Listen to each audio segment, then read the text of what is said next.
আসসালামু আলাইকুম। আজকে আমরা এইচএসসি ফিজিক্সের পদার্থের গাঠনিক ধর্ম অধ্যায়ের তরলের যে পার্টটুকু আছে সেই পার্টের একটা টপিক পৃষ্ঠটান, এটা নিয়ে আমরা আলোচনা করব। তো সরাসরি টপিকে যাওয়ার আগেই আমরা আগে কিছু চিত্র দেখব এবং চিত্রের ঘটনাগুলো পর্যবেক্ষণ করব। তো চলো শুরু করি। প্রথম চিত্রে দেখা যায় যে একটা পানির ফোঁটা। তো পানির ফোঁটাটার শেপ কিরকম? গোলাকার। তো আমরা সচরাচর দেখেছি যে পানির ফোঁটা গোলাকারই হয়। তো এটা কেন হয়? এটা একটা প্রশ্ন নাকি? তারপরে নিচের চিত্রে কি দেখা যায় যে পানির উপরে পানির একটা পোকা দাঁড়ায় আছে। তো পোকাটা ডুবছে না। তো পানির যে সারফেসটার উপরে দাঁড়ায় আছে পোকাটা, এটাকে দেখে কি মনে হচ্ছে যে এটা পানির সারফেস? এটাকে দেখে কি মনে হচ্ছে? মনে হচ্ছে না যে এটা টান টান পর্দা, এই পুরো জিনিসটা? তো টান টান পর্দার উপরে যেমন ভারী কোনো বস্তু দিলে কি হয়, পর্দাটা দেবে যায়। তো এই পোকার পা গুলো যেখানে আছে এক্সাক্ট সেই ভারী পর্দার উপর ভর রাখার মতো মনে হচ্ছে না যে দেবে গেছে? তারপরে চিত্রে কি দেখা যায়? একটা গ্লাসে কিছু পরিমাণ পানি আছে, পানিতে একটা পেপার পিন আছে, পেপার পিনটা পানির উপরে ভেসে আছে। সচরাচর কি হওয়া উচিত? ডুবে যাওয়া উচিত, কিন্তু না ডুবে পেপার পিনটা কি হয়ে আছে? ভেসে আছে। তো এটার কারণ আমরা দেখব।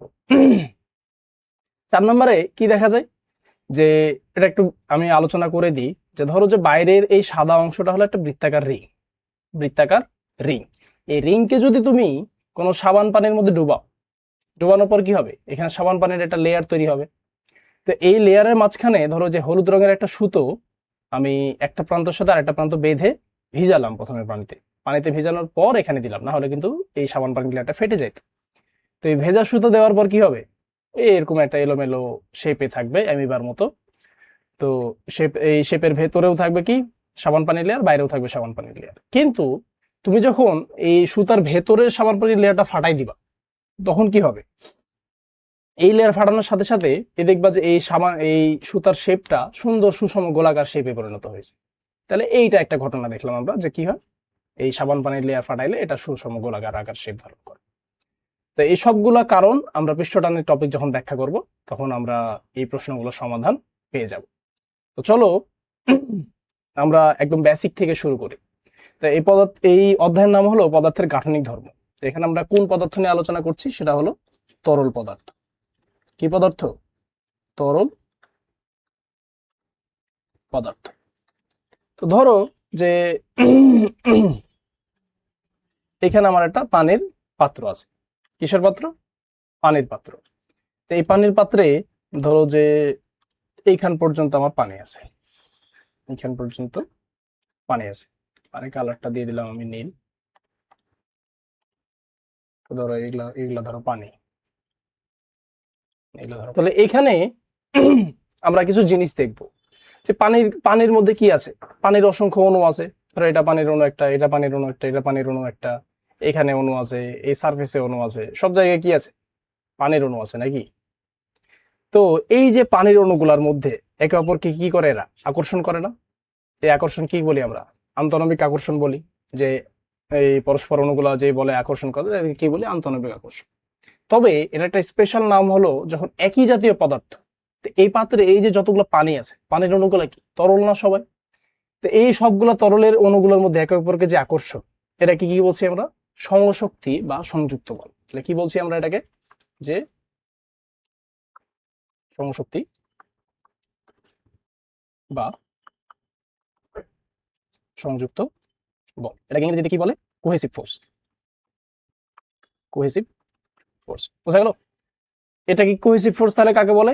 যে একই জাতীয় পদার্থের মধ্যে, এই যে পুরো পদার্থটা কি তরল, তরলের অণুগুলোর মধ্যে যে আকর্ষণ বল, এটাকে আমরা কি বলছি?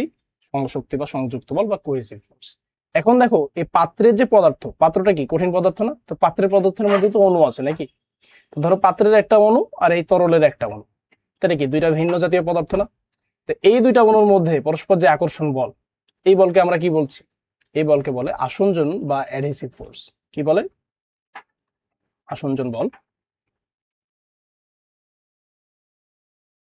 বা অ্যাডহেসিভ ফোর্স। বোঝা গেল? তাহলে এই সংশক্তি বল কিভাবে কাজ করে?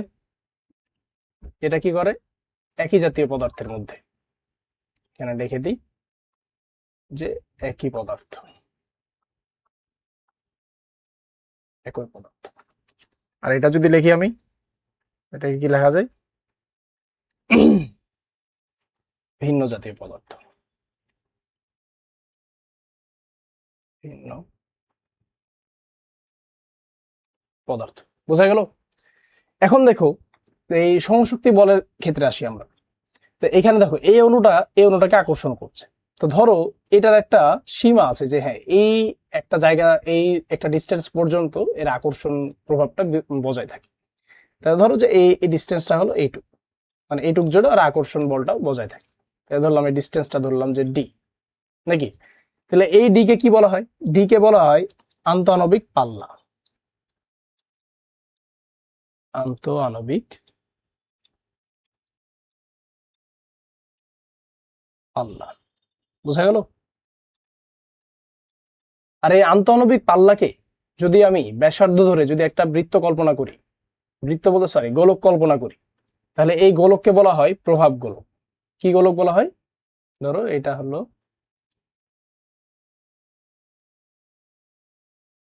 ওই যে আন্তঃআণবিক পাল্লার এই ডিস্টেন্সটাকে গোলক কল্পনা, ব্যাসার্ধ কল্পনা করে যদি একটা গোলক কল্পনা করি, তাহলে এই যে কল্পনাকৃত গোলক, এটা কিন্তু বাস্তবে মানে দেখা যায় না। এই কল্পনাকৃত গোলককে আমরা কি বলবো? প্রভাব গোলক। তাহলে চলো এটাকে নামকরণ করি, এটাকে কি বলা যায়? প্রভাব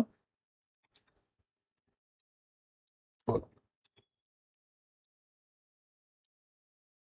বোঝা গেল? এইগুলো এই সংজ্ঞাগুলো মাঝে মধ্যে ক নাম্বারে আসে, তো তোমরা একটু দেখে নিবে।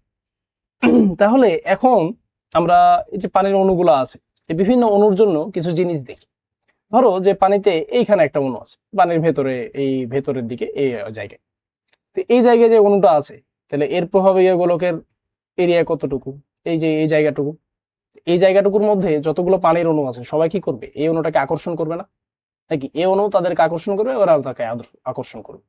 তো ধরো সবাইকে সবাইকে চারপাশে তো আছে, চারপাশ থেকে এভাবে আকর্ষণ করবে, এদিকে আকর্ষণ করবে, একটা এদিক করবে, একটা এদিক করবে, একটা এদিক করবে, একটা এদিক করবে, একটা এদিক করবে, একটা এদিক করবে। তো দেখো সব দিকেই আকর্ষণ করছে, আর সব দিকে সমান বলে আকর্ষণ করে। তাহলে এরকম সবগুলা বলের জন্য তার বিপরীত দিকে কি আরেকটা বল আকর্ষণ করছে। তাহলে সবগুলা বলের লব্ধি আমি কত পাবো? এখানে লব্ধি বল 0 হয়ে যাচ্ছে না আমার? তাহলে আমি বলতে পারি কি, এই যে ভেতরে নিমজ্জিত একটা কণার জন্য তার উপর লব্ধি সংশক্তি বা সংযুক্ত বল কত? 0। বোঝা গেল? এখন এইখানে আমি একটা গোলক কল্পনা করব, কণা কল্পনা করব। চলো এই কণাটার জন্য কি, এই কণাটার জন্য ধরলাম যে প্রভাব গোলক হলো আমার প্রভাব গোলক, ধরো এইটা। আচ্ছা কণাটা আগে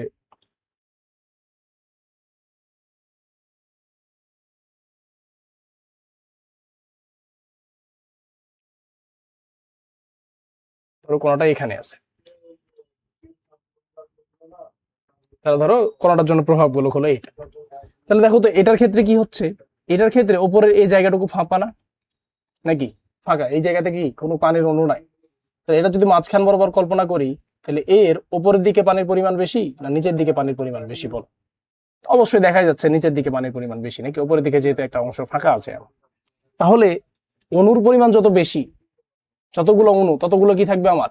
এই যে সংশক্তি বল বা সংযুক্ত বল থাকবে, নাকি? তাহলে নিচের দিকে যেহেতু অণুর পরিমাণ বেশি, তাহলে নিচের দিকে কি সংযুক্ত বলের পরিমাণও বেশি, নাকি? আর উপরের দিকে কি হবে? কম হবে। উপরের দিকে বলগুলো ধরো দৈর্ঘ্য ছোট দেয়, আমি বুঝাইলাম যে বলের মানগুলো ছোট। তাহলে এটার জন্য এটার লব্ধি বল কি, লব্ধি সংশক্তি বল কি 0 হবে? না, ইজ নট ইকুয়াল টু 0। কারণ কি, এর বেশিরভাগ অণু নিচের দিকে, তার এর নিচের দিকের পরিমাণটা কি হবে? বেশি হবে।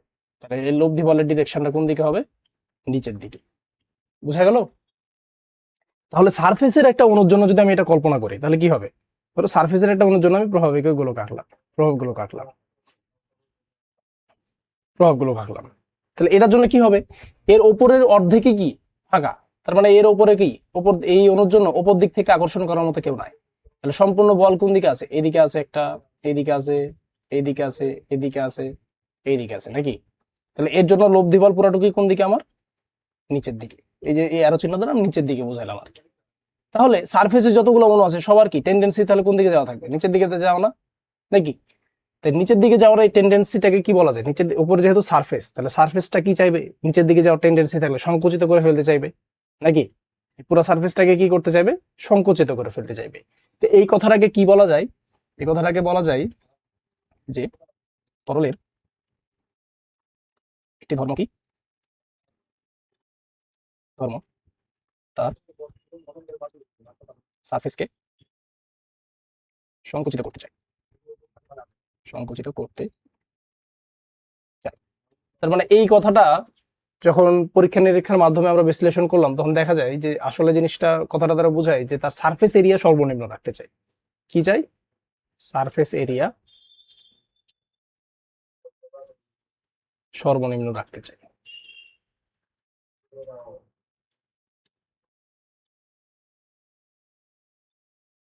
সর্বনিম্ন রাখতে চাই, বোঝা গেল?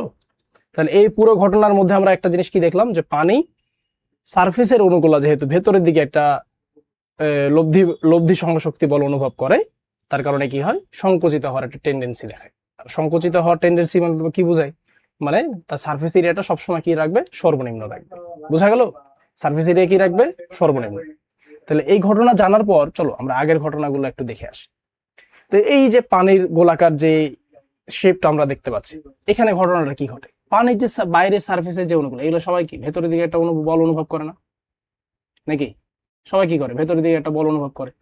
তাহলে সারফেসের অণুগুলো যদি ভেতরের দিকে বল অনুভব করে, তাহলে এটা কি সংকুচিত হয়ে যেতে চাইবে, সংকুচিত হয়ে কি সর্বনিম্ন সারফেস এরিয়াতে যাইতে চাইবে। তাহলে দেখা গেছে যে অন্য যদি শেপ না, তুমি গোলা এই যে রেক্টাঙ্গল শেপ, কিউবিক শেপ বা ট্রায়াঙ্গেল শেপ, এই যেই শেপেই যাও না কেন, সারফেস এরিয়া সর্বনিম্ন শুধুমাত্র কিসে পাওয়া যায়, গোলাকার শেপে পাওয়া যায়। গোলাকার শেপেই অন্যান্য শেপের চেয়ে সারফেস এরিয়াটা কি হয়, কম হয়। এই জন্য পানির পানির এই ফোঁটাগুলোর শেপ কি হয়, গোলাকার হয়। তাহলে এই প্রথম নাম্বার কারণ বোঝা গেল। তাহলে এটা শেষ, ঠিক আছে। এবার দেখো যে পোকা যে পানির সারফেসের উপর দাঁড়াই ছিল, তো এটা টান টান পর্দার মতো কেন লাগছে? তাহলে পোকাও খুব একটা ভারী না। তাহলে এই হালকা পোকাটা যখন পানির উপর দাঁড়ায়, তখন কি হয়, ধরো যে এটা ফ্ল্যাট, সারফেসটাকে ফ্ল্যাট ছিল এরকম, কালারটা একটু ডিপ কালার দিই, কালো কালার দিলাম। পানির সারফেসটাকে কি ছিল, এরকম ফ্ল্যাট ছিল। তাহলে পোকাটা যখন দাঁড়াইলো, তখন টান পর্দার উপরে কোনো বস্তু যদি, ভরের বস্তু যদি দাও, তাহলে কি হবে, এই জিনিসটা সংকুচিত হয়ে এরকম হয়ে যাবে। সরি, সংকুচিত বলছি, এই যে এরকম বেড়ে যাবে নাকি, কার্ভ হয়ে যাবে।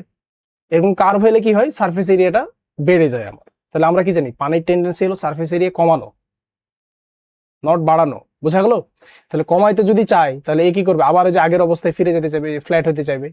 তাহলে ফ্ল্যাট হওয়ার জন্য যেটা ফোর্স প্রয়োগ করে, এই ফোর্সটার কারণে কি এই ইয়াটা, পোকাটা ভেসে থাকে। আর এই পিনটাও ওই সেম কারণে ভেসে থাকে। বোঝা গেল? এখন এই জায়গায় কি হয় দেখো, এই জায়গায় প্রথম দিকে এর ভেতরেও সাবান পানির লেয়ার ছিল, বাইরেও সাবান পানির লেয়ার ছিল। তাহলে এই সুতার প্রতিটি বিন্দুতে কল্পনা করো, সরি, এই সুতার প্রতিটি বিন্দু কল্পনা করো, এখানে এখানে, এদের প্রতি বাইরের দিকে যে পরিমাণ ফোর্স করে, ঠিক সমান বিপরীত পরিমাণ ফোর্স কি ভেতরের দিকেও ক্রিয়া করে না? এটা ভেতরের দিকে ক্রিয়া করে, এর সম পরিমাণ ফোর্স কি বাইরের দিকেও ক্রিয়া করে, এরও কি ভেতরের দিকে বাইরের দিকে। তো এই প্রত্যেকটা বিন্দুতেই কি হয়, এই সেম কাহিনী হয়। তাহলে সব জায়গায় কি লব্ধি বল আমার শূন্য, এই জন্য শেপটা এরকম এলোমেলো হয়ে থাকে নাকি, মানে যে অবস্থায় তুমি ছেড়ে দিয়েছো, তুমি তো সবসময় এইভাবে সুষম শেপ আকারে ছাড়তে পারবা না, যে আকারে ছেড়েছো ওইভাবে থেকেছে। কিন্তু যখনই মাঝখানে লেয়ারটা ফাটাই দেওয়া হয়, তাহলে মাঝখানে কি আর কোনো টান বল থাকবে না, কারণ টানার মতো পদার্থ তো নাই মাঝখানে। তাহলে বাইরে যে পদার্থগুলো আছে, সাবান পানির লেয়ার আছে, এটা কি করবে, একে বাইরের দিকে টানতে থাকবে হবে নাকি, বাইরের দিকে টানতে থাকবে। বাইরের দিকে টানে, ওই যে এখানে যে ওদের সার্ফেস এরিয়া, এই জিনিসটা কমাইতে চাইবে। তাহলে সবাই যদি এটা কমানোর জন্য একে বাইরের দিকে টানে, তাহলে এটা কি করবে, সুষম একটা আকার ধারণ করবে। তাহলে এই সবগুলা চিত্রের যে সমস্যাগুলো ছিল, এগুলো সমাধান পাওয়া গেল, যে কেন এই ঘটনাগুলো ঘটে। আশা করি সব ক্লিয়ার। তো চলো আমরা পৃষ্ঠটানের বইয়ের যে সংজ্ঞাটা, এই সংজ্ঞাটা দেখি। তাহলে বইয়ের সংজ্ঞাটা কি, কোনো তরলের উপর একটি রেখা কল্পনা করলে তার একক দৈর্ঘ্যে তরলের প্রযুক্ত বলকে কি বলে, পৃষ্ঠটান বলে। তো ধরো এটা একটা পাত্র, পাত্রের মধ্যে ধরো এগুলো পানি আছে আমার, এগুলো ধরো পানি, আর এখানে ধরো একটা রেখা আছে, এরকম একটা রেখা আছে। তাহলে কি একটা রেখা কল্পনা করব, এই রেখার উপর এইদিকে এই যে রেখাটা কি করবে আমার, এই যে এরকম কার্ভ করে দিবে নাকি, মানে এই যে সারফেসটাকে কার্ভ পূরণ করার জন্য কি করবে, এই যে পানি তরল এই পৃষ্ঠ বরাবর স্পর্শক বরাবর একটা ফোর্স প্রয়োগ করবে। এই ফোর্সটাকে আমরা কি বলবো, এই যে তোমার পানির পৃষ্ঠটা, এটা ধরো যে এদিকে আমরা 2D সারফেসে উপর থেকে আমরা এভাবে দেখছি, এভাবে ফোর্স প্রয়োগ করবে নাকি। পানি সারফেস এরিয়া কমানোর জন্য পানি এভাবে একটা ফোর্স প্রয়োগ করবে। তাহলে তরলের যে এই যে ফোর্সটা প্রয়োগ করে, এই এই যে রেখা কল্পনা করছি, রেখার দৈর্ঘ্য যদি এল হয়, তাহলে আমরা কি দেখলাম যে প্রযুক্ত বলকে পৃষ্ঠটান বলে। তাহলে ধরো যে এল দৈর্ঘ্যের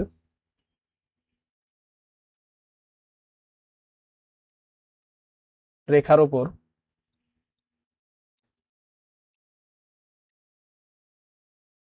প্রযুক্ত বল কত?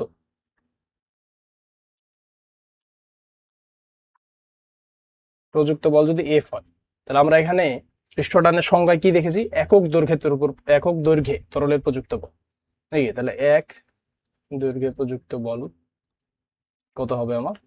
F by L. বোঝা গেল? তাহলে পৃষ্ঠটানের আমরা সূত্রটা কি পাইলাম? T is equal to F by L. ঠিক আছে, এখানে এই যে তরলের পৃষ্ঠটানের মান, এটা কি নির্দিষ্ট তরলের জন্য কনস্ট্যান্ট হয়। ধরো পানির জন্য একটা সেমি তুমি কি পাবা? সবসময় পৃষ্ঠটান পাবা। তেলের জন্য একটা পাবা, আলকাতরার জন্য একটা পাবা, মধুর জন্য একটা পাবা। বোঝা গেল? বিভিন্ন পদার্থের জন্য বিভিন্ন রকম। তাহলে এটা কি বলা যায়? যে নির্দিষ্ট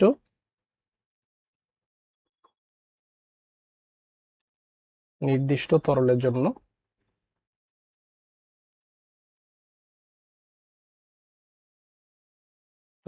কনস্ট্যান্ট। ঠিক আছে, আর এই এলটা দ্বারা কি বোঝায়? এই এলটা দ্বারা বোঝায় হলো যেই বস্তুটা এর উপরে ভাসছে, তরলের উপরে ভাসছে, তাহলে বস্তুর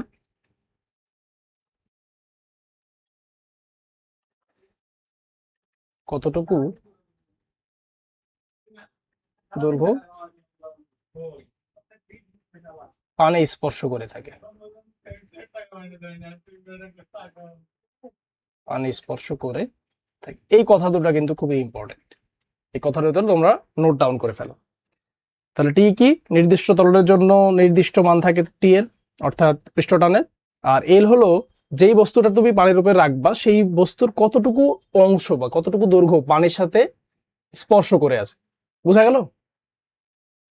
তো এটা দিয়ে আমরা বিভিন্ন শেপের বস্তুর জন্য বিভিন্ন রকম সূত্র হয়, এটা আমরা এখন দেখব। তো চলো বিভিন্ন শেপের জন্য আমরা বের করি। তাহলে এক নম্বরে যদি আমি শেপটা দেখতে চাই, ধরো আমরা প্রথমে দেখব সূচের জন্য সবচেয়ে সহজটা। সূচ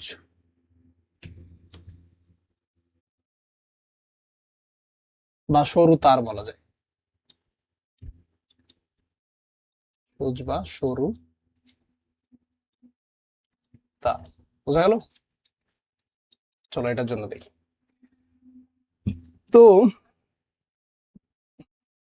ধরো এটা পানির সারফেস, নাকি? পানির সারফেসে ধরো এইটা একটা সূচ, এটা একটা সূচ। তাহলে কি হবে? এটাকে এই পানির সারফেসটাকে কি করবে? এরকম বাঁকাই দিবে। এই বাঁকানোর জন্য কি করবে? এটা ফোর্স প্রয়োগ করবে, নাকি? এদিকে ফোর্স প্রয়োগ করবে, এদিকে ফোর্স প্রয়োগ করবে, এদিকে করবে। তো দেখো সূচের কিন্তু দুইটা দিক আছে। এইদিকে এল দৈর্ঘ্য বরাবর পানি স্পর্শ করে আছে, এই পাশ বরাবর কি এল দৈর্ঘ্য বরাবর পানি স্পর্শ করে আছে। তাহলে এইদিকে দৈর্ঘ্য যদি আমার এল হয়, তাহলে এদিকেও কই এল দৈর্ঘ্য জুড়ে পানি স্পর্শ করে আছে না, নাকি? তাহলে সূচের স্পর্শকৃত দৈর্ঘ্য কত হবে আমার? 2l। এদিকে এল একটা, এদিকে। তাহলে এটার জন্য যদি পৃষ্ঠটানের সূত্র আমি দেখি, তাহলে এফ বাই 2l। বোঝা গেল সূচের জন্য কেন এটা সূত্রটা হয়? সূচের জন্য সূত্রটা হলো আমার এটা। চলো এবার আমরা আরেকটা শেপের জন্য দেখব। 2 নাম্বার হলো বৃত্তাকার সরু তার বা রে। বৃত্তাকার সরু তার বা রিং। বোঝা গেল? বৃত্তাকার সরু তার বা রিং কেমন হয়? ধরো এটা পানির সারফেস, এটা পানির সারফেস, এখানে বৃত্তাকার একটা রিং আছে। বোঝা গেল? তো এই বৃত্তাকার রিং এর দেখো, বৃত্তাকার রিং এর ব্যাসার্ধ যদি আর হয়, তাহলে এর বাইরের দিক বরাবর কি এর পরিধি বরাবর পানি স্পর্শ করে আছে, তাহলে এর পরিধি কি 2 পাই আর, নাকি? 2 পাই আর। কিন্তু দেখো বাইরের দিকে যেমন পরিধি বরাবর পানি স্পর্শ করে আছে, এই ভেতরের দিকেও কি ভেতরের দিকেও স্পর্শ করে নাই পানি? বোঝা গেল? ভেতরের দিকেও তো এই পরিধি বরাবরই কি স্পর্শ করে আছে। তাহলে এর স্পর্শকৃত দৈর্ঘ্য কত হলো আমার? 2 ইন্টু 2 পাই আর। তাহলে এর জন্য আমার পৃষ্ঠটানের সূত্রটা কি হবে? T is equal to F by 2 into 2 pi R. বোঝা গেল? সূত্রটা হলো আমার এইটা। এবার যদি আরেকটা শেপের জন্য দেখি,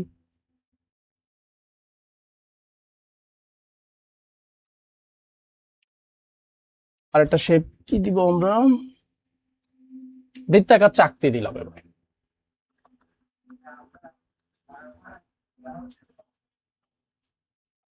বৃত্তাকার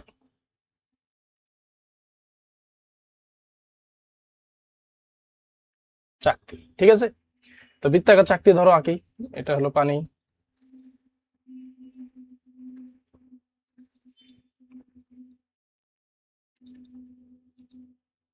ধরো এই চাকতি এখানে ভেসে আছে নাকি। তো চাকতিটা যদি আমরা ভরাট করে দিই তাহলে ধরো এরকম, তাহলে কি এর এটা যেহেতু মাঝখানে যেহেতু ভরাট, তাহলে কি মাঝখান বরাবর পানি স্পর্শ করে থাকার কোনো সুযোগ নেই। তাহলে পানি স্পর্শ কি এই যে এই বরাবর করে আছে পানি নাকি, যে এই বরাবর এই সারফেস গুলাতে পানি লেগে আছে। তাহলে এটার ব্যাসার্ধ যদি কত হয়, এটার ব্যাসার্ধ যদি আর হয়, তাহলে এর জন্য পৃষ্ঠটানের সূত্র কি হবে? তাহলে এর এর যেহেতু স্পর্শকৃত দৈর্ঘ্য আমার শুধু বাইরের পরিধিটা, তাহলে হবে এফ বাই 2 পাই আর। বোঝা গেল?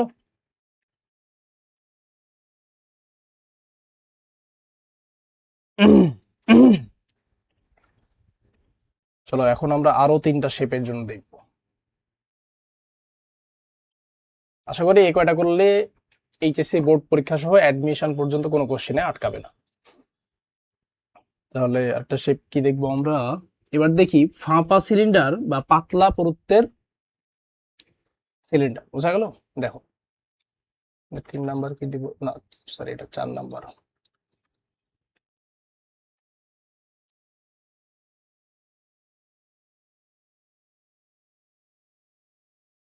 ফাঁপা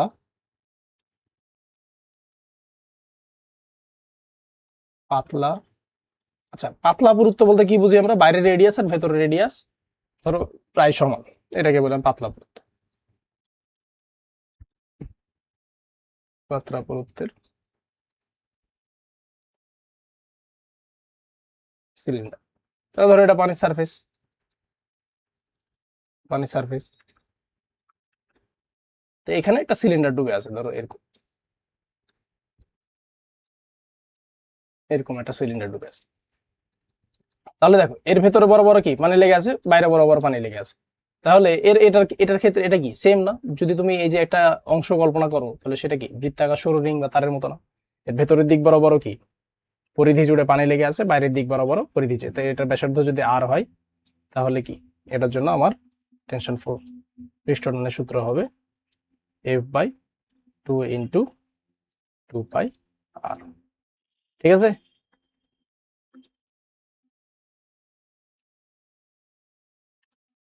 চলো আরেকটা শেপ দেখি আমরা। আরেকটা শেপ কি দেখবো? যে নিরেট সিলিন্ডার, এটা তো ছিল কি ফাঁপা সিলিন্ডার, এবার যদি নিরেট সিলিন্ডার হয়,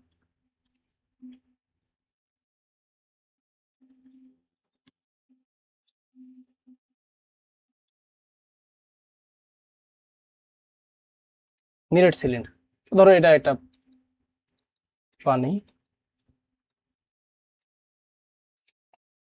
এবার নিরেট সিলিন্ডার আঁকি একটা। তো নিরেট সিলিন্ডার বলতে কি এটা কি পুরো, বুঝা গেল? এর ভেতরে পানি ঢোকার কোনো অপশন নেই।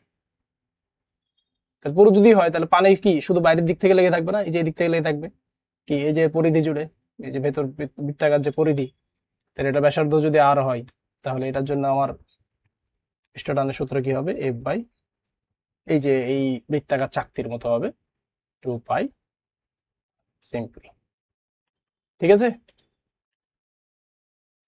এটার জন্য সূত্র হলো আমার এইটা। চলো আরেকটা দেখি।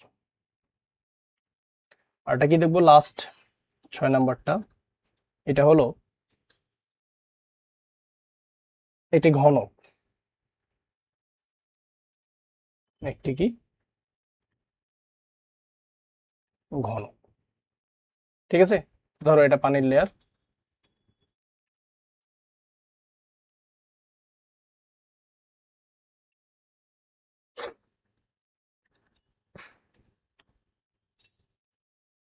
ধরো এই ঘনক ডুবে আছে এখানে নাকি, এখানে একটা,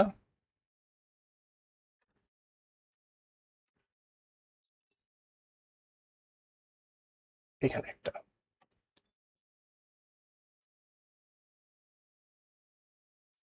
এইভাবে একটা ঘনক পানিতে ডুবে আছে। তাহলে এর কোনটুকু পানির সাথে স্পর্শ করে আছে, এই যে এটুক, এই সারফেস একটা, ওইদিকে পেছন দিক থেকে একটা, এই সাইড থেকে একটা, নাকি। ধরো এগুলো এগুলো ধরো পানির লেয়ার।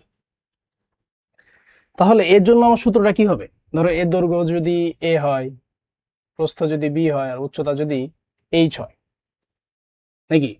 তাহলে এর জন্য আমার, আচ্ছা পানি লেগে আছে কোনটুকু, এই বরাবর না। তাহলে ওইদিকে আমার এই সারফেস, এইদিকে আবার এই সারফেস, এদিকে আবার বি সারফেস, এইটুকু এইটুকু আবার বি সারফেস, এটুকু আবার এই। তাহলে এটাকে কি লেখা যায়, যে টি ইজ ইকাল টু, ওইদিকে দুইটা এ সারফেস, এদিকে দুইটা বি সারফেস, তাহলে 2 ইন্টু এ প্লাস বি, ঠিক আছে। তাহলে এই কয়টা শেপের জন্য এই কয়টা সূত্র মনে রাখলেই হবে স্টোটানের জন্য। তো চলো এর সাথে আমরা একটা ম্যাথও করে ফেলি এটার উপরে। তো ম্যাথটা কি লেখা আছে, যে একটি সূচের ওজন নগণ্য ধরে 28 ডিগ্রি সেলসিয়াস তাপমাত্রা আর পানির উপরিতল থেকে 0.5 সেন্টিমিটার লম্বা। তাহলে বস্তুটার দৈর্ঘ্য কত, 0.05 সেন্টিমিটার লম্বা সূচকে আনুভূমিকভাবে সর্বাধিক 7.3 × 10⁻³ নিউটন বলে টেনে উঠানো যায়। মানে এটা যদি পানির উপরে থাকে তাহলে এটা একে উঠাইতে ওজন লাগে কত আমার, এত। তাহলে প্রাণীর পৃষ্ঠটান নির্ণয় করো। তাহলে ফোর্সের ভ্যালু কত আমার, ফোর্সের ভ্যালু হলো 7.3 × 10⁻³ নিউটন। তাহলে আমরা কি জানি, টি ইজ ইকুয়াল টু কি জানি, এফ বাই কি কার্যকরী দৈর্ঘ্য, মানে কতটুকু দৈর্ঘ্য পানিতে ঠেকে আছে, যেহেতু যেটাকে বলে সূচ। সূচের জন্য আমরা সূত্রটা কি দেখেছিলাম, 2L, বুঝা গেল। তাহলে এফ এর ভ্যালু কত, 7.3 × 10⁻³ নিউটন ডিভাইডেড বাই 0.05 × 10⁻²। তো এটার জন্য আমার পৃষ্ঠটানের ভ্যালুটা কত হবে, এটা যদি আমরা ক্যালকুলেটরে দেখি,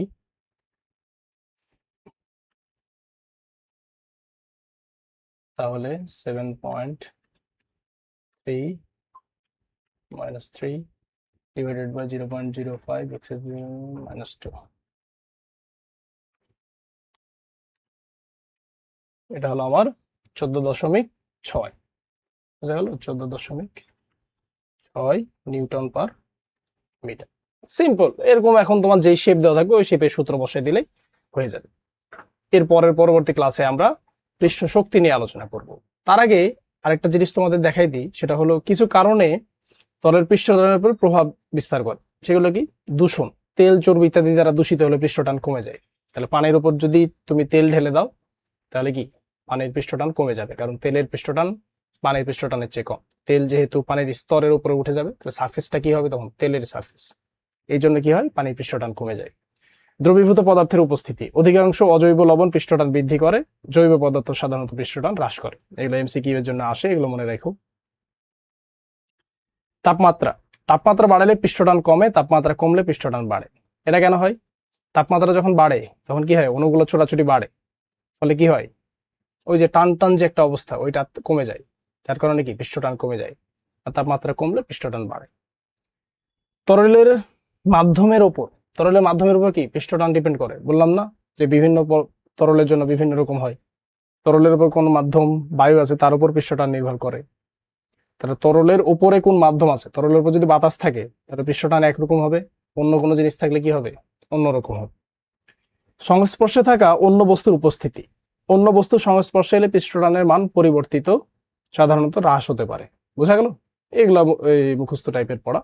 আর তড়িতায়ন, ইলেকট্রিফিকেশন, তরল তড়িতায়ন হলে পৃষ্ঠটান কমে যায়। এই জিনিসটা মনে রাখো, এই জিনিসটা এমসিকিউ আসতে পারে। তড়িতায়ন করলে পৃষ্ঠটান কমে যায়। তো আজকে ছিল এই ক্লাস। আমরা পরবর্তী ক্লাসে পৃষ্ঠ শক্তি নিয়ে এবং আলোচনা করবো এবং কিছু মজার মজার ম্যাথ দেখব।